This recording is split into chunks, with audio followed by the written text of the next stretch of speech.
Well, it's been a beautiful New Year so far. Nice warm weather. We got hockey weather back. Joining me this morning, Coach Harry Mahesh. Harry, tell me, first of all, Happy New Year. Happy New And Year to you too. secondly, how good is it to be back in hockey land in Pilot Mound, Manitoba this morning? It's good. We actually had a workout this morning. We had our first practice back yesterday, so we're full swing here now. So it's good to be back. Talking about full swing, I have to ask you, a bit of a time off, 2 weeks. Did you talk to the team at all during the break, or did you let them have carte blanche and let them do what they needed to do? I let them do what they need to do. They hear enough from me. It's one of those things when I played, I didn't really want the coach calling or texting me on my time off. So you got to respect their space and kind of let them recharge. And sometimes that means a break from the coach too. You mentioned the word recharge. Very smart word, recharge. A little bit of a break. What was going into the break? You guys are doing very well. I mean, you had a great weekend prior to ending 2019.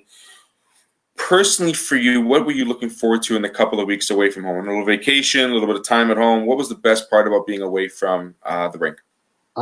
Just spending time with friends and family, really. To be completely honest, I wasn't really as excited about the break this year because we were playing well, and I was kind of thinking like a coach, I could have kept the games going, the practices going, but you do need a bit of a break. 2 weeks, it can be long. I think at this age, they're kind of used to having that Christmas holiday off. So for the players, it's good. For a coach, you're always thinking, sometimes overthinking, but no, it was good to just kind of see friends and family being away from everybody during the season. You talk about that break, you talk about that lack of communication is a good thing. How important was this break for the team health-wise?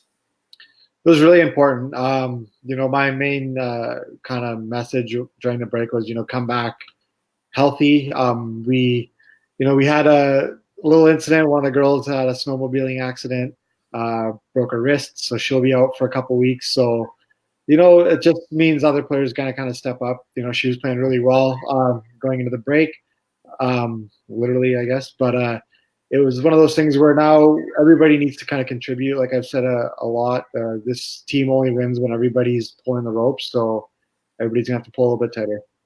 So we're going to pull a little tighter for the first couple of weeks, like you said. You're playing a foe that you've known quite well over the year. And is it now the 8th, 10th, 15th time you've played this team? It seems like you play this team almost every month. And not just once, several times. In Winnipeg, you're taking on the rink.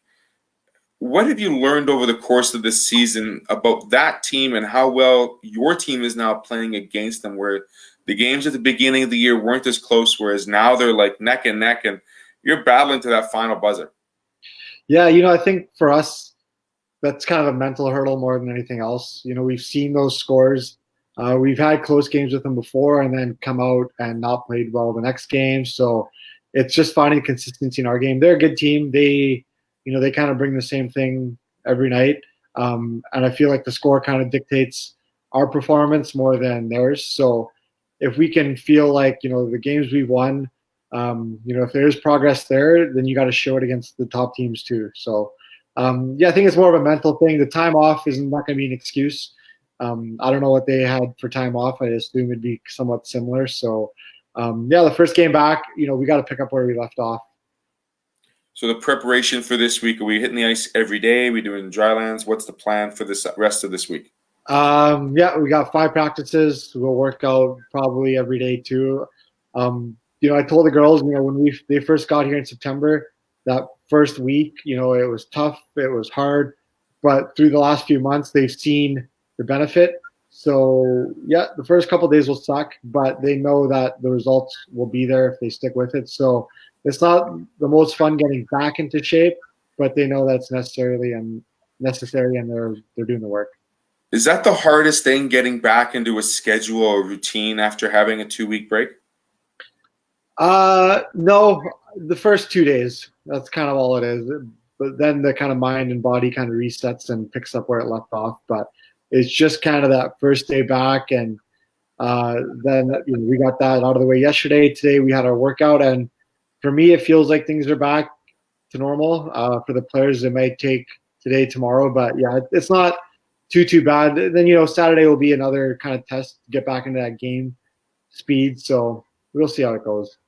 So you guys are coming in Saturday morning. You spending the night Friday night? No. We don't play till 6 in the evening on Saturday. Oh, perfect. So there you go. So we'll get to So a watch. bit of a discussion with the team over the next couple of days. What's the one focus right now you think this team needs to continue with how hot you were in 2019 at the end of the year? It's what I said before. Everybody needs to be good every night. With 9 forward, 60, and a goalie, so nobody can have a bad night. It might not be your best night, but we can't afford to anybody not show up. If everybody, comes and every coach says it, we're not a team that's led by stars, and the girls know that. And that's not a shot at any of our girls. I think we have a very capable team when everybody's contributing, and that's what it's going to take. 4 or 5 players on this team leading in goals, assists, points throughout the year. Veterans, new players. Like you said, it's a by committee team this year. You mentioned one goalie, and Heaven's been that backstop throughout the entire year, and she's had 2 backups this year, which is kind of a unique situation.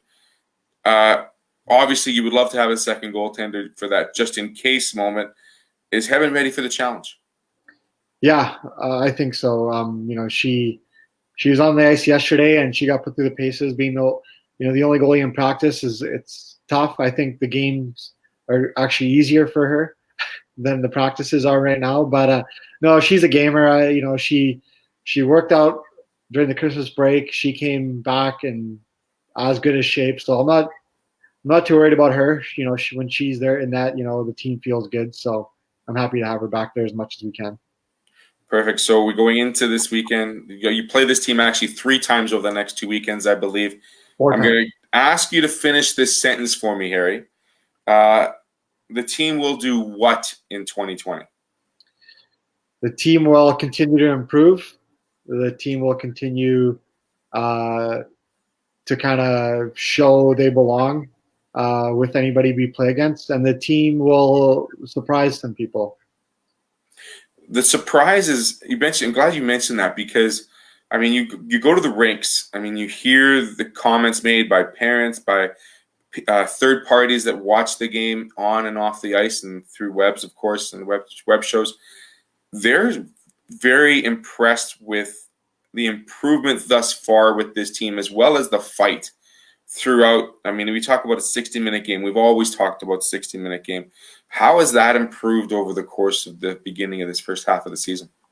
Our conditioning. If I went through kind of all of our games there and kept track of the third period goals we gave up and the goals we scored, and it was right around mid-November, kind of around Shattuck, where the 2-month mark kind of kicked in, and we were not only winning third periods, but we were coming back in games in third periods. And I think a lot of that was because of our conditioning. Like I said, we don't have, we started with 11 forwards, we were down to 10, now we're down to 9 for a bit.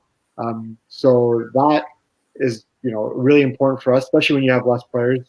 Everybody has to be in good shape. And I think that was the biggest thing.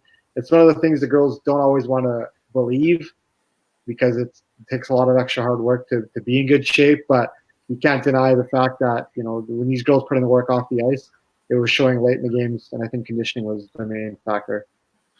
We talk about periods. We talk about the first, second, and third. The second being the long change, the bit of the lull period. Having a chance to look at some of the stats, what has been the strongest period for the team, and the period that needs to be worked on the most? You pretty much said it right there. Our second period, we haven't quite figured out that second period change with that long change. We talk about it a lot, and that comes down to them kind of understanding, sometimes you got to take a shorter shift in the second, get off at about 25 seconds, 30, to prevent, getting caught on that wave going back to your own zone. That's going to be really important. So I think if you can master kind of how the bench management side of the second period, which falls on my shoulders too, changing on every whistle, knowing where faceoffs are, that's a team improvement, and I include myself in that too. What have you done over the first part of the season, juggling the lines. You've seen, combinations and chemistries you may not have thought you've seen over the first half of the season.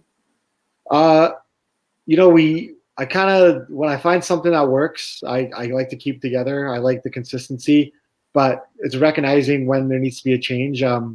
We've kept the line somewhat similar the last month, but the last 10 minutes against Delta, we were down 1-0, and Coach Brad came over to me and just said, we should change something up. He didn't say what, he didn't say who, but he kind of woke me up thinking, okay, yeah, something needs to be changed. And that's why I credit having a guy like him back there. He made that read. We made one change and then came back and I flip-flopped Abby McKinnon and Sydney on center, and I think Abby came back and scored 2 goals in her next 3 shifts. And so it's one of those things where I got to convince myself, sometimes change is needed. Sometimes you got to stick with what works, and that's why coaches are there, right? We got to recognize those things. So I didn't give credit to Brad that night, but he definitely kind of gave me a little bit of a jolt to say, things got to change, and we changed, and it worked. Brad's not one of many words, is he? Just powerful words. Yeah, you know what? He's a veteran coach. He's made this job for me a lot easier, and just little comments like that, it's why they're there. Sometimes my first instinct was, yeah, that's a good idea, and then it's kind of like, well, why don't I think about that? And then you got to remind yourself, well, that's why he's there, right? To pick up what I miss, and then then I got to learn from that too, and then add that to my toolbox. And so little things like that help me, and I like having him back there. That's great news. It's great to have that extra shoulder to kind of look on and lean on, so to speak. And I'm going to end off with this one, Harry. We always talk about the team chemistry and the team exercises that are done.